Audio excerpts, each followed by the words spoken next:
ఈ ప్రపంచంలో ఒకటి, ఈ అంకె ఎంతో శక్తివంతమైనది.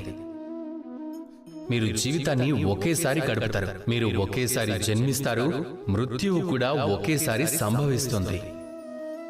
ఈ ఒకటి అనే అంకెకి ఎంతో మహత్యం ఉంది. ఇప్పుడు మీరు ఒకరి నుంచి విడదీస్తే అది రాజనీతి అవుతుంది. మనుషులక్కడ ఎత్తులు వేయటం నేర్చుకుంటారు. అదే ఒకవేళ మీరు ఒకరితో కలవకుండా చేస్తే అది కుటిల నీతి అవుతుంది. మనుషులు మోసం చేయటం నేర్చుకుంటారు. ఒకవేళ ఒకరిని మరొకరితో కలిపి ఇద్దరుగా చేస్తే కనుక అది గణనీతి అవుతుంది. మనుషులు సంఘంగా జీవించడం నేర్చుకుంటారు, లాభపడటం నేర్చుకుంటారు.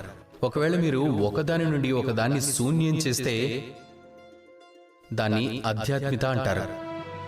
అప్పుడు మనల్ని మనం పూర్తిగా భగవంతుడికి సమర్పించుకుంటాం.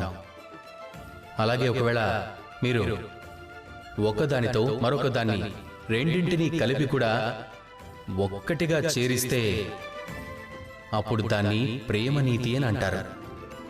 అది నేను, అలాగే రాధ. మేము శూన్యము కాదు, మేము ఇద్దరము కాదు, మేము ఇద్దరం అయినా కూడా ఒక్కటే. దీంతో జీవితం యొక్క సారం తెలుస్తుంది. ఈ సారాన్ని అనునయించుకోండి.